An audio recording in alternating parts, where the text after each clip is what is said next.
আসসালামু আলাইকুম। আজকে আমরা মেশিন লার্নিং এবং এআই এর ১২তম ক্লাসে চলে এসেছি। তো আজকে মূলত আমরা prepare the data for machine learning algorithm সেটার সেটার আন্ডারেই handling text and categorical attributes সম্পর্কে জানব। লাস্ট যে আমরা ডেটা ফ্রেমটা দেখেছিলাম সেখানে কিন্তু আমাদের ওশেন প্রক্সিমিটি নামে কিন্তু একটা ফিচার ছিল বা কলাম ছিল, যেই কলামটা থেকে আমরা কি দেখেছিলাম? আমরা দেখেছিলাম টেক্সট ভ্যালু, রাইট?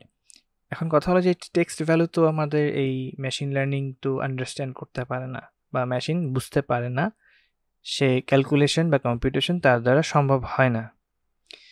তো সেইটাকে কিভাবে আমরা হ্যান্ডেল করতে পারি সেটা নিয়ে মূলত আজকে আমরা কথা বলবো এবং কিছু প্র্যাকটিস সেশন চলবে, আপনারা দেখবেন। এটা প্রজেক্টেরই অংশ। তো কীভাবে আমরা এই টেক্সট ভ্যালুকে বা ক্যাটাগরিক্যাল অ্যাট্রিবিউটসকে কীভাবে হ্যান্ডেল করি সেই বিষয়টা দেখব। আচ্ছা, তো যেহেতু আমাদের ওশেন প্রক্সিমিটিটাই জাস্ট টেক্সটের মতো করে আছে এবং সেটাই হচ্ছে একটা ক্যাটাগরিক্যাল অ্যাট্রিবিউটস, যদিও আমি আগেই বললাম, তারপরেও আমরা সেটাই পাবো, অগ্রিম আমি বলে রাখলাম। আচ্ছা, এখানে কি করছি আমরা? এখানে যেটা করছি সেটা হচ্ছে যে আমরা হাউজিং আন্ডারস্কোর ক্যাট নামে একটা ভ্যারিয়েবল নিলাম এবং আমাদের মূল যে হাউজিং সেইটার আমরা কলামকে ধরতেছি। দেখেন এখানে দুইটা স্কোয়ার ব্র্যাকেট মানে হচ্ছে কলাম, একটা যদি হতো রো আসতো, তাই না? এটা তো আমরা আমাদের পাইথনের ক্লাসে করে আসছি এবং আমরা যেটা করব, আমরা প্রথম 8টা ভ্যালু দেখতে চাইব।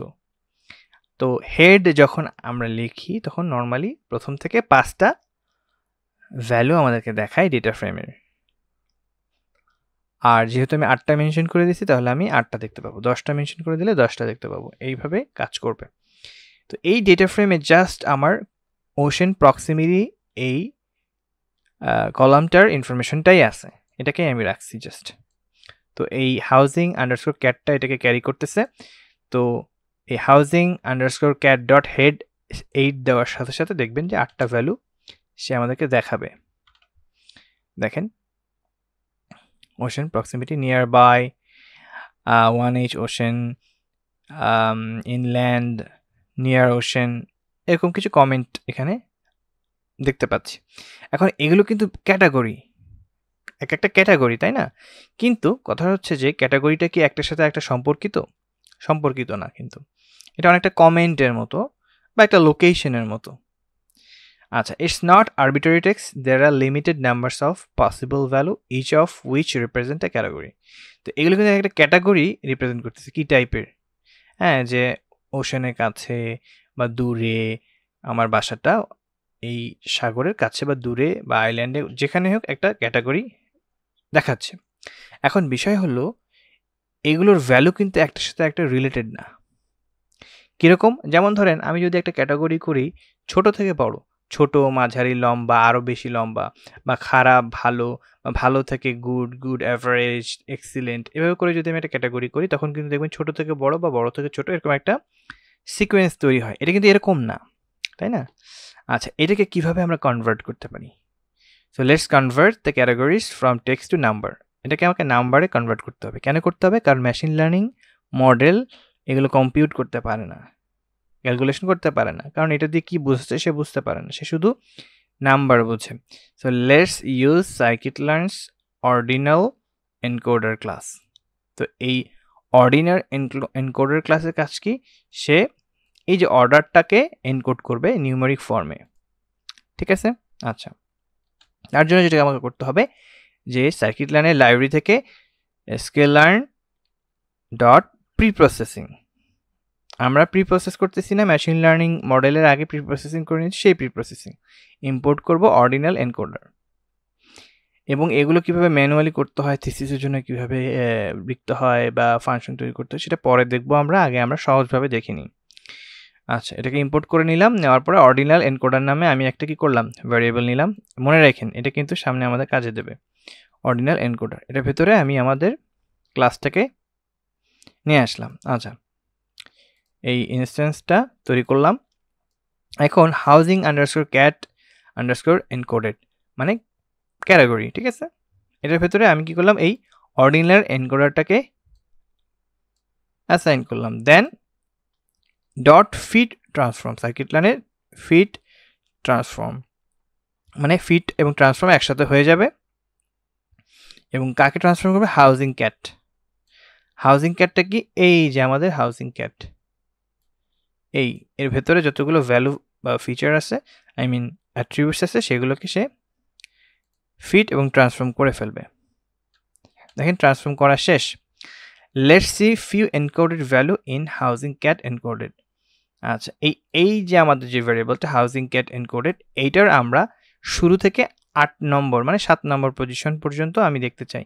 এইগুলো কিন্তু আমরা স্লাইসিং কিন্তু পাইথনে করে আসছি। সুতরাং এখন যদি বলেন আমি বুঝতেছি না, তাহলে আমি বলবো পাইথনের এই ক্লাসগুলো আপনারা ভালোভাবে করেন নাই, করে আসলে কিন্তু এটা বুঝতেন। যাই হোক, স্লাইসিংটা আমরা এখন দেখে নেব। দেখেন 3 0 1 2 4 1 0 3, আগে আমার ভ্যালুগুলো কীরকম ছিল? এই 8টা ভ্যালু, প্রথম 8টায় দেখেন নিয়ার ভ্যার জন্য আমার কত আসছে? 3। তারপর হচ্ছে 1H ওশানের জন্য আসছে 0। তারপর হচ্ছে ইনল্যান্ডের জন্য আসছে 1। এভাবে করে ক্যালকুলেশন হয়েছে কিন্তু, তাই না? আচ্ছা, তো এখানে 1 0 3 একটা প্রায়োরিটি আমরা দেখতে পাচ্ছি।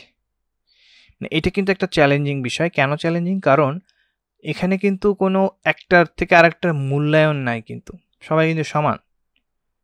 যদি এমন হতো যে ভালো, আরও ভালো, অতি ভালো, বা ধরেন খারাপ বা কম খারাপ বা ভালো, হ্যাঁ অ্যাভারেজ, এরকম যদি থাকতো, তাহলে আমরা কিন্তু একটা পয়েন্ট বা নাম্বার করতে পারতাম।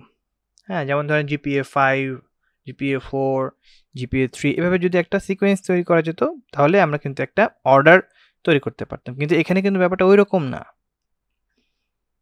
ক্যাটাগরি ডেফিনেটলি, কিন্তু এখানে কিন্তু প্রায়োরিটির ব্যাপারটা আসতেছে না।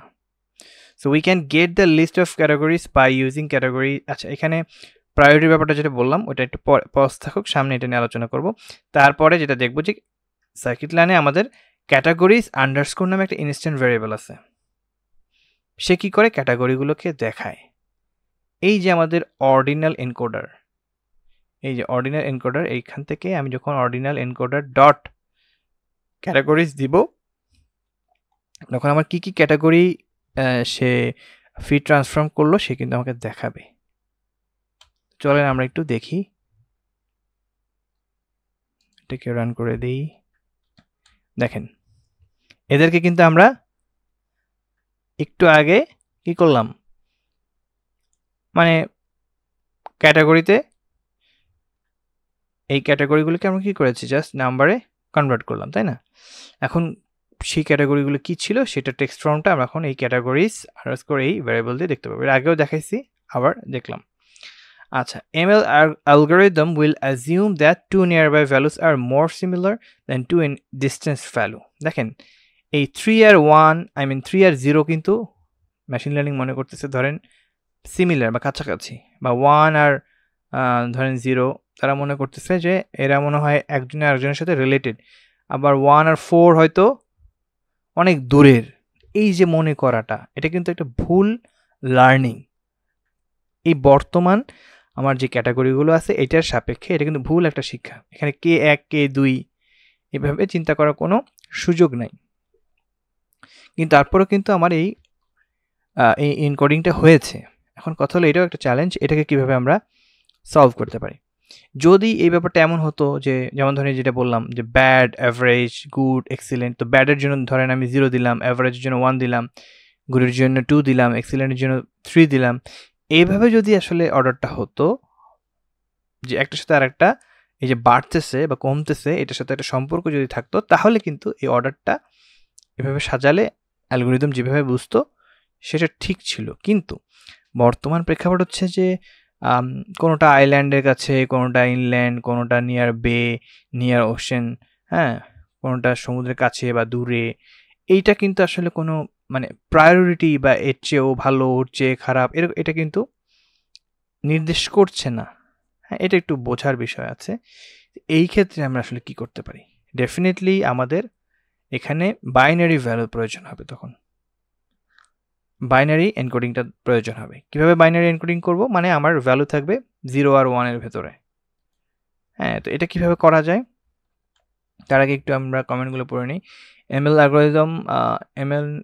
algorithm will assume that two nearby values are, আচ্ছা এটা তো বললাম, it's okay for order, তো হ্যাঁ এটাই যেটা বললাম যে যদি অর্ডারটা এরকম থাকে যে ব্যাড, অ্যাভারেজ, গুড, এক্সিলেন্ট, সেক্ষেত্রে আমরা অর্ডিনাল ক্যাটাগরি ট্রান্সফরমেশন যেটা করলাম সেটা করতে পারি। But it's not the case for ocean proximity, তাহলে আমার কিন্তু ওশান প্রক্সিমিটির জন্য কেসটা এরকম না, ঠিক আছে। আচ্ছা, সলিউশন কি? যেমন ধরেন এখানে যেটা বললাম যে 0 আর 4 তারা কিন্তু more similar then category 0 and 1। Actual ক্যাটাগরির কথা চিন্তা করলে 0 আর 4 কিন্তু সিমিলার, বাট 0 অ্যান্ড 1 কিন্তু সিমিলার না। বাট এটা কিন্তু আমার এই মেশিন লার্নিং বুঝতেছে না, মেশিন বুঝবে না, ভুল বুঝবে। এই ভুল বোঝার অবসান কীভাবে করানো যায়, মাথার উপর দিয়ে যেতে পারে অনেক কিছু, সমস্যা নেই, সামনে আরও ক্লিয়ার হয়ে যাবে আশা করি। সহজ কথা এতটুকুই বলি যে যখন একটা ক্যাটাগরির সাথে আরেকটা ক্যাটাগরির প্রায়োরিটির ব্যাপার থাকে না, তখন এই যে 0, 1, 2, 3 যে আমরা এনকোডিং করেছি, হ্যাঁ, এটা কিন্তু আসলে তখন সঠিক মেসেজ দেয় না। যেমন ধরেন এখানে যদি এমন হতো ব্যাড, অ্যাভারেজ, গুড, এক্সিলেন্ট, বা মোটা, বেশি মোটা, আরও বেশি মোটা, অথবা এরকম হতো যে চিকন, আস্তে আস্তে একটু হেলদি, আরও মোটা, এভাবে যদি যেত, অবিসিটির দিকে যেত, এভাবেও যদি আমরা দেখতাম, তখন কিন্তু একটার সাথে আরেকটার কিন্তু একটা কি লিনিয়ার অথবা একটা দেখা গেছে যে রিলেশন থাকতো, হ্যাঁ, যে ভালো খারাপের একটা ব্যাপার থাকতো, অর্ডার থাকতো, তখন আমরা এই 0, 1, 2, 3 এভাবে করে এনকোড করতে পারতাম, ঠিক আছে। আচ্ছা, তো সলিউশনটা হচ্ছে আমরা একটা 0 এবং 1 এর মধ্যে সীমাবদ্ধ রাখবো এনকোডিংটা। সেটা কি? সেটা হচ্ছে 1 হট এনকোডিং। এরকম কেসে আমরা 1 হট এনকোডিং করি। আচ্ছা, এটা হচ্ছে আমাদের সলিউশন। তো একটু আমরা ডেফিনিশনে যাই। 1 বাইনারি অ্যাট্রিবিউটস পার ক্যাটাগরি, প্রতিটা ক্যাটাগরির জন্য একটা করে বাইনারি অ্যাট্রিবিউটস থাকবে। পার অ্যাট্রিবিউটস ইকুয়াল টু 1, মানে ধরেন এখানে একটা ভ্যালু কি আছে, আইল্যান্ড, ইনল্যান্ড অথবা আইল্যান্ড, এটার ভ্যালু 1 হবে। যখন আইল্যান্ড হবে তখন 1 হবে, আর বাকি ক্ষেত্রে 0 হবে, বাকি ক্ষেত্রে 0 হবে। যদি এর দুইটা ভ্যালু থাকবে, ধরেন 0 এবং 1 থাকবে, তো নিয়ার বাই হলে 1 হবে, নিয়ার বাই না হলে 0 হবে, এরকম করে ভ্যালুগুলো সাজানো থাকবে। এরকম যদি হয়, same thing for other attributes, okay. এইরকম পরিস্থিতিতে আমরা এটাকে বলবো 1 হট এনকোডিং। কেন 1 হট বলা হচ্ছে? মানে একটা 1 থাকবে আর বাকিগুলো 0 থাকবে। মানে ধরেন এখানে 5টা ভ্যালু, ঠিক আছে, তো ধরেন এখানে 5টার মধ্যে 4টা 0 হবে আর একটা 1 হবে, সাপোজ, বোঝানোর সাথে। আচ্ছা, আবার কখনো এখানে, আবার এটার ক্ষেত্রে শুরুর দিকে 1 হবে, আবার শেষে 0 হবে। এটা থেকে বোঝা যাবে এটা নিয়ার ওশেন, অথবা এটা থেকে বোঝা যাবে এটা নিয়ার বে, অথবা এই 1 থেকে বোঝা যাবে এটা আইল্যান্ড। তো এটা হলে একটা যেটা সমস্যা, অনেক এক্সট্রা 0 চলে আসে, অনেক মেমোরি লাগে, লেন্থ লাগে, অনেক মানে প্যারা আর কি, কম্পিউটেশনাল সময়ের ব্যাপার থাকে। আর বাকিগুলো থাকবে কোল্ড 0, 0 হলো কোল্ড। আচ্ছা, the new attributes are sometimes called dummy attributes. এই 0গুলোকে ডামি অ্যাট্রিবিউটস বলা হয়, ডামি। এখন আপনাদের মাথার উপর দিয়ে যেতে পারে যে ভাই এগুলো কি, 0, 1 হট এনকোডিং অমুক তমুক বলতেছে। সহজ কথা এটুকুই বোঝেন যে আমাকে এটা কনভার্ট করতে হবে নাম্বারে। তো এখানে আমার প্রতিটা ভ্যালু যদি কাউন্ট করি, আমরা হয়তো এখানে 4 পাবো। তার মানে এখানে প্রতিটা ভ্যালুর জন্য ধরেন 4টা করে 0 হবে, ধরেন সরি 3টা করে 0 হবে, একটা করে 1 হবে। আইল্যান্ডের জন্য ধরেন 3টা 0 হবে, একটা 1 হবে। সবগুলোর জন্য এরকম 3টা 0 একটা 1 হবে। এখন এই 1টাই হচ্ছে 1 হট এনকোডিং, আর বাকি 0গুলো হচ্ছে ডামি অ্যাট্রিবিউটস, ঠিক আছে। এটা আপাতত মনে রাখেন। এখন কথা হলো বেশি 0 হয়ে যাচ্ছে, বেশি জায়গা নিচ্ছে, বেশি কম্পিউটেশনাল সময় লাগবে। ফিচার তো এখানে 4টা, সেই ক্ষেত্রে তো সহজ। যদি আমার এখানে ফিচার বলতে অ্যাট্রিবিউটস যদি আমার এখানে 100 হতো, 1000 হতো, 1 কোটি হতো, তো কত হাজার হাজার লক্ষ কোটি 0 এখানে যুক্ত হতো। মানে এটা ভেরি মাচ চ্যালেঞ্জিং, কিন্তু ছোটোখাটো ডেটা নিয়ে কাজ করলে এটা বোঝা যায় না আর কি। আচ্ছা, তো এখন আমরা এই ওয়ান হট এনকোডিংটা কোথা থেকে করতে পারি? সার্কিট লাইন এটা আমাদের প্রোভাইড করে, সেটা হচ্ছে one hot encoder class to convert categorical value to one hot vectors. Vectors কথাটা কেন আসলো? কারণ পজিশনের ব্যাপারটা থাকবে, একদম সেম পজিশনে সে এটাকে মেমোরিতে মনে রাখবে। ঠিক আছে, সলিউশন তো পেয়ে গেলাম। ওয়ান হট এনকোডিং করতে হবে, টেক্সটকে আমরা এই নিউমেরিক ফর্মে নিতে গেলে বাইনারি সিস্টেমে যাব, ওয়ান হট এনকোডিং করব। তো আমাদের সেই একইভাবে from sklearn dot preprocessing import one hot এনকোডারকে আমরা নিলাম। আচ্ছা, categoric cat underscore encoder equal, এখানে জাস্ট ওয়ান হট এনকোডার দিলাম। দেখেন এই যে কনসেপ্ট এটা কিন্তু সিমিলার। দেখেন একটু আগে আমরা কি করলাম, অর্ডিনাল এনকোডার আনলাম না?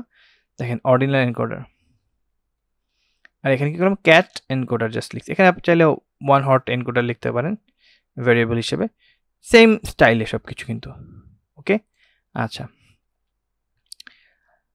তারপর হচ্ছে housing cat underscore one hot, এখানে লিখলাম ওয়ান হট। তারপর এই ক্যাট এনকোডারকে অ্যাসাইন করলাম, then dot fit transform housing cat, transform করে ফেললাম। তার মানে এখন আমার ওই যে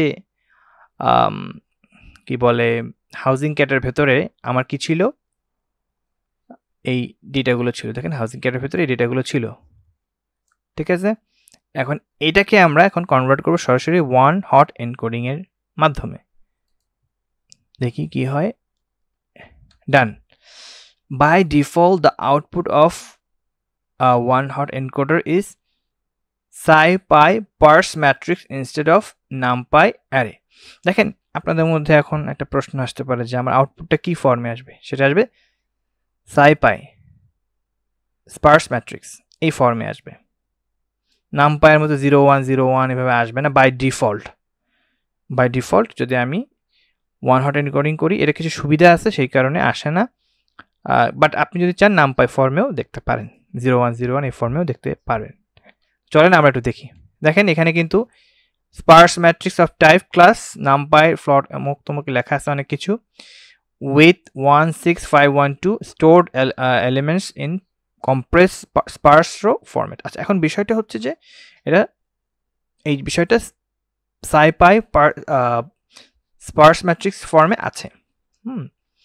এখন এখান থেকে আপনি চাইলে NumPy কনভার্ট করতে পারেন। এখন এই SciPy স্পার্স ম্যাট্রিক্সের সুবিধাটা আসলে কি? বেনিফিটটা হচ্ছে contain mostly zeros and efficient representation for matrix. আচ্ছা, রিপ্রেজেন্টেশনটা খুবই সহজ আর স্টোরেজ কম খায়। কেন? কারণ তারা নন জিরো ভ্যালুসগুলোকে নিজের কাছে রাখে, মানে যেগুলো এত জিরো সে রাখে না। এতে করে কি মেমোরি, তারপর হচ্ছে আপনার ইন্টারনাল স্টোরেজ কম প্রয়োজন হয়, কম্পিউটেশনটা দ্রুত হয় এবং তাদের পজিশনটাও মেনটেন করা সম্ভব হয়। কারণ ওয়ান হট এনকোডিংয়ে তো আমার অনেক জিরো আসে, তাই না? যদি ছোটোখাটো আপনার অ্যাট্রিবিউটস থাকতো কম পরিমাণে, সেক্ষেত্রে এটাকে ব্যবহার করা যাইতো। মানে আমি NumPy কথা বলতেছি, কিন্তু আমরা যেহেতু দেখতে পাচ্ছি যে অনেক বেশি পরিমাণে মোটামুটি আসতেছে বা আসতে পারে ইন ফিউচার, তো আমরা এটাকে একটু শিখে নিলাম। তো এটা বাই ডিফল্ট থাকে। In case of one hot encoder output হিসেবে আমরা এই স্পার্স ম্যাট্রিক্স পাবো। ঠিক আছে, আচ্ছা গেল। When category attributes has hundreds of thousand, যেটা বললাম, যখন অনেক বেশি ক্যাটাগরি থাকবে তখন কিন্তু অনেক বড় লার্জ একটা স্কেলে কিন্তু আমাকে ম্যাট্রিক্স জিরো দিবে।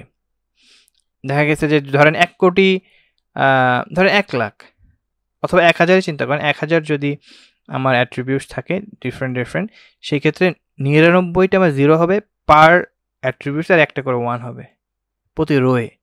এতগুলো জিরো যখন থাকবে ক্যালকুলেশন করতে গেলে, আর এটা যদি হাজার হাজার বা লাখ লাখ যদি আমার ক্যাটাগরি হয়, তখন কি পরিস্থিতি হবে?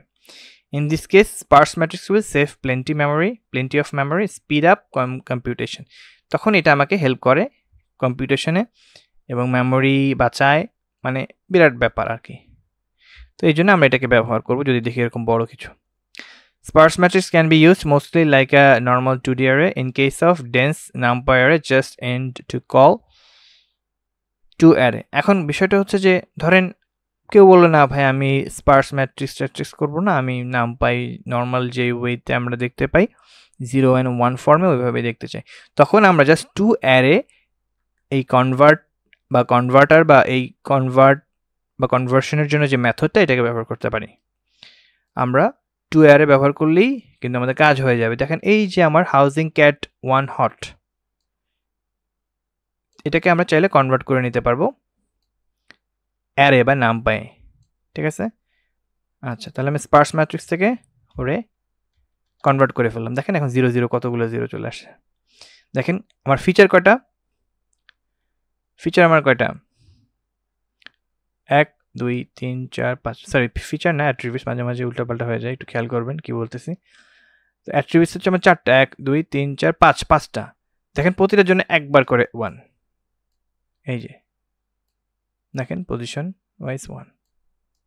এই পজিশন থেকেই বোঝা যাবে যে আসলে কোন ভ্যালুকে ইন্ডিকেট করতেছে, যেহেতু এখানে কোনো প্রায়োরিটির ব্যাপার নাই, সো আমাদের অর্ডারের কোনো বিষয় নেই। আচ্ছা, অল্টারনেটিভলি এখন কথা হলো আমি কি এইভাবে প্রথমে বাই ডিফল্ট স্পার্স ম্যাট্রিক্স করব তারপর কনভার্ট করব টু অ্যারেতে?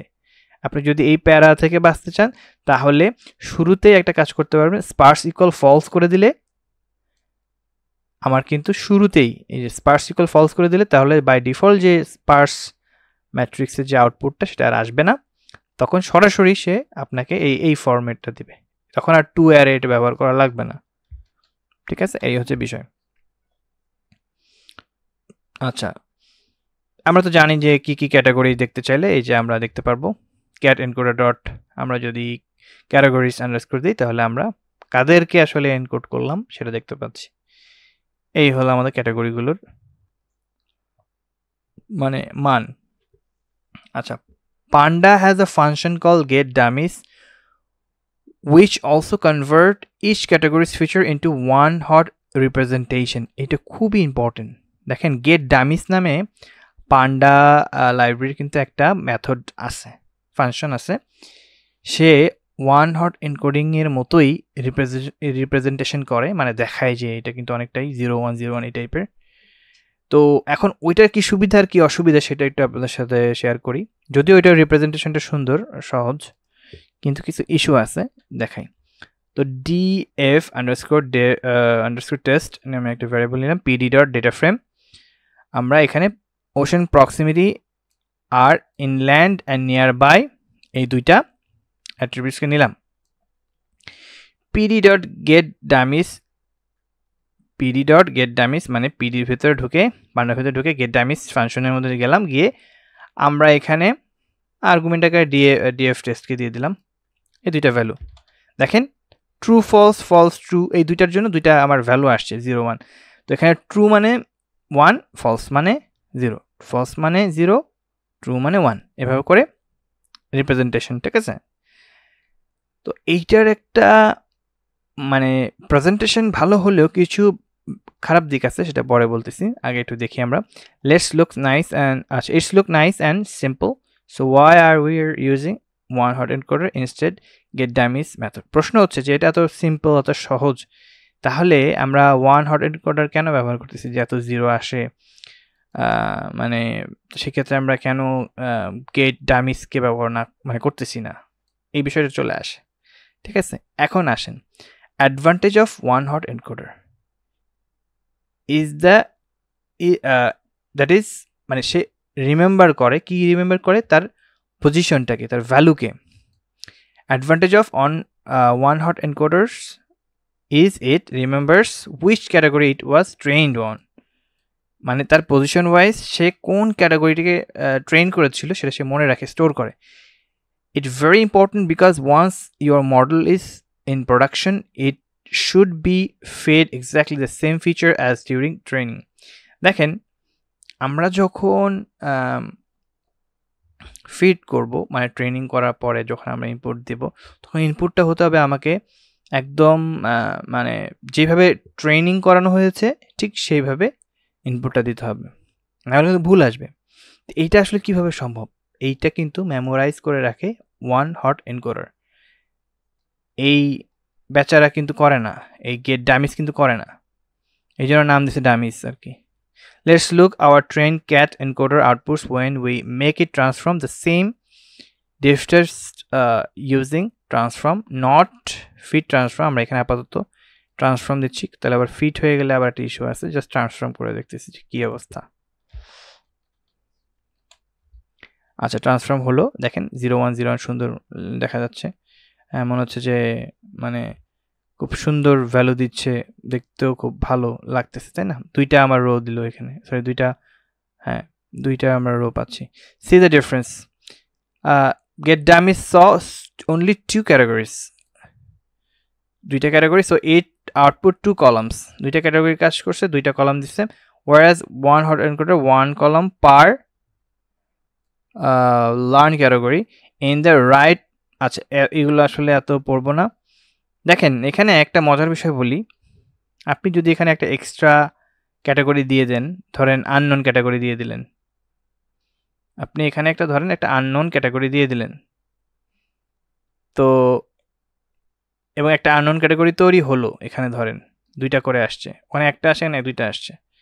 এখন এই আননোন ক্যাটাগরিটা সে দিচ্ছে, কিন্তু আপনি কিভাবে ট্রেস করবেন? আননোন ক্যাটাগরি বলতে কি, যেমন ধরেন এখানে 2H ওশেন আছে, এখানে আপনি 2H ওশেনটা তো একটা আননোন ক্যাটাগরি, এইরকম নামে কি কোনো ক্যাটাগরি আছে? দেখেন তো এখানে 1H আছে, 2H ওশেন বলে কিছু আছে নাই। আপনি যদি একে 2H ওশেন নামে ক্যাটাগরি দিয়ে দেন, ধরেন ভুলে দিয়ে দিলেন, 1-এর জায়গায় 2 লিখে ফেললেন, এখন এই বেচারা করবে কি, pd ডট গেট ডামিস ও কি করবে, df টেস্ট আননোন ও কি করবে, নতুন করে এই নতুন আননোন ক্যাটাগরিটাকে সে এনলিস্ট করে ফেলবে। দেখেন এনলিস্ট করে ফেলছে, কিন্তু এরকম নামে কিন্তু আমাদের কোনো ফিচার নাই, কিন্তু ভাইজান কিন্তু এটাকে আবার অ্যাড করে কনভার্ট করে দিয়ে দিচ্ছে। তো এটা তো একটা মানে বিপজ্জনক বিষয় হয়ে গেল, যেটা আমাদের কাছে নাই, সে অলরেডি ক্যালকুলেশন করে টোরে দিয়ে দিচ্ছে।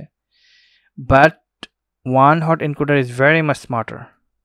আপনি যদি এই আননোন ক্যাটাগরি এখানে ভুলে টুলে দেন, বা একটু নেমিংয়ের ক্ষেত্রে যদি ভুল লেখেন, তখন সে একটা এক্সেপশন রেজ করবে, এরর রেজ করবে, এবং সেটাকে এই ওয়ান হট এনকোডার হ্যান্ডেলও করতে পারে। তো we can set handle unknown, handle unknown নামে আমরা একটা হাইপার প্যারামিটার ইউজ করতে পারবো, থার্ড, ওই যে আমরা বাইরে থেকে নিজেরা ম্যানুয়ালি ব্যবহার করতে পারবো। Two ignore the unknown category will represent with zeros, ঠিক আছে? তো আমরা ইগনোর ভ্যালু দিব এবং সে রিপ্রেজেন্ট করবে এটাকে 0 দিয়ে, ঠিক আছে? আচ্ছা চলেন সেটা দেখি। ক্যাট এনকোডার, এই ক্যাট এনকোডার কোথা থেকে আসলো বলতো, এই যে আমাদের ক্যাট এনকোডার। আচ্ছা handle underscore unknown equal ignore, এই ভ্যালু যখন দিয়ে দেব, cat underscore encoder dot transform দেওয়ার সাথে সাথে কিন্তু দেখেন ইগনোর করে দেবে, এই যে আমাদের এক্সট্রা একখান কলাম তৈরি করছে যার কোনো অস্তিত্ব নাই, সেটাকে ডিলিট করে দেবে। ডিলিট বলতে 0 করে দেবে, 0 মানে তো আসলে ওটার কোনো ভ্যালু নাই, এভাবে করে তাকে ইগনোর করা হবে, ঠিক আছে? তো এই জিনিসটা খুবই amazing in case of one hot encoder. আর ডেফিনেটলি আমরা ডামি গেট ডামিস ব্যবহার করব না, এই আর কি। অনেক সময় বিভিন্ন কাজের ক্ষেত্রে দরকার হয়, সেটা আলাদা, বাট অ্যাকচুয়াল প্রোডাকশনে এটা আমরা ব্যবহার করব না, এটা যেন মাথায় থাকে।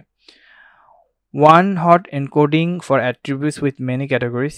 আচ্ছা এখন বিষয় হলো, অনেক বেশি যদি ক্যাটাগরি থাকে, যেমন কান্ট্রি, তারপর হচ্ছে ধরেন জিডিপি অথবা প্রফেশন, অনেক রকমের হতে পারে, এনআইডি নাম্বার, অনেক কিছু হতে পারে, যেগুলো দেখা গেছে যে অনেক বেশি পরিমাণে হলে তখন আমরা আসলে কি করব, যেহেতু তখন তো ট্রেনিং স্লো হয়ে যাবে, পারফরমেন্স স্লো হয়ে যাবে, তখন আমরা কিভাবে কাজ করতে পারি? তখন দেখা গেছে আমরা কিছু কম্বিনেশন, কিছু অ্যাভয়েড করতে পারি, অথবা দেখা গেছে যে আমাদের এখানে distance to ocean instead of ocean proximity, population, GDP for countries, codes, এরকম কিছু ফিচারের সাথে আমরা কম্বিনেশন বা যুক্ত করে, বা ওদের ফিচারগুলোকে আমরা এনে এবং ক্যাটাগরিগুলোকে বাদ দিয়ে আমরা কাজ করতে পারি, এটা একটা করতে পারি। অথবা অল্টারনেটিভলি আমরা যেটা করতে পারি, ক্যাটাগরি এনকোডার্স নামে একটা প্যাকেজ আছে গিটহাবে, সেটাকে ব্যবহার করতে পারি, গিটহাবে সার্চ দিলে পাওয়া যাবে।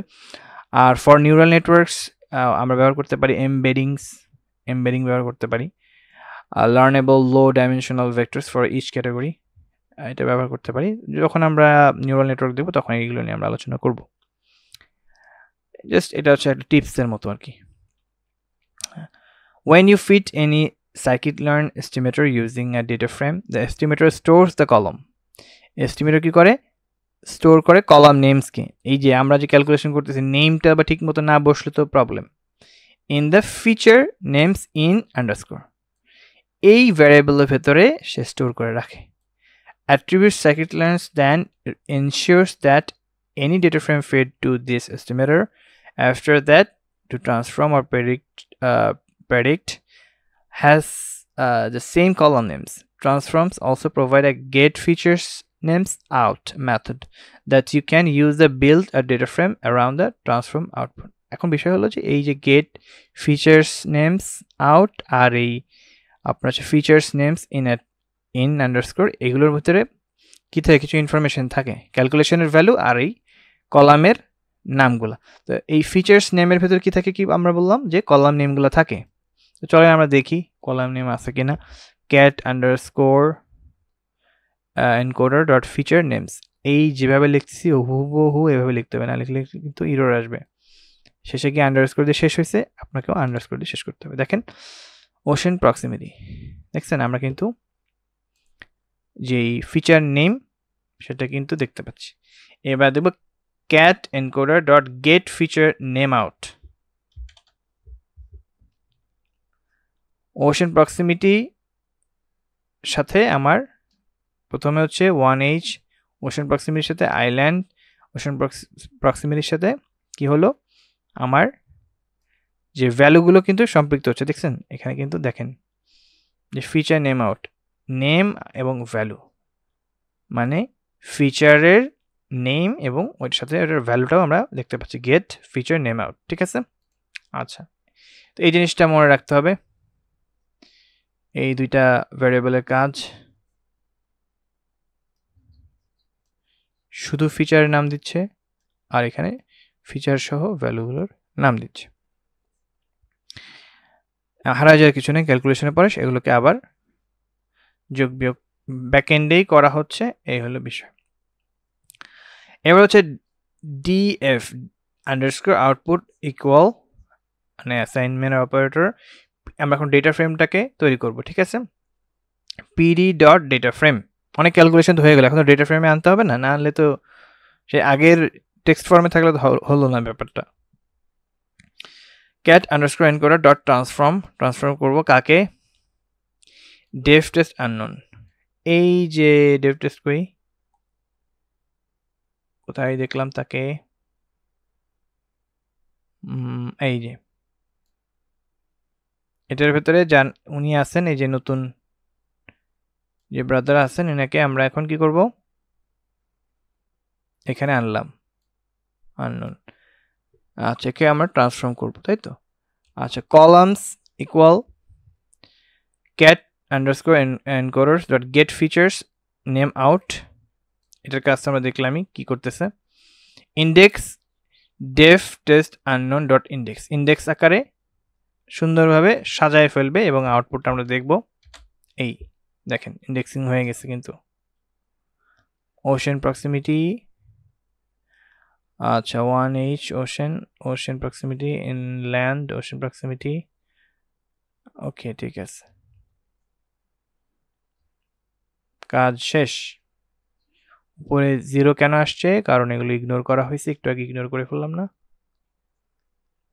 রাইট, ইগনোর তো করলামই।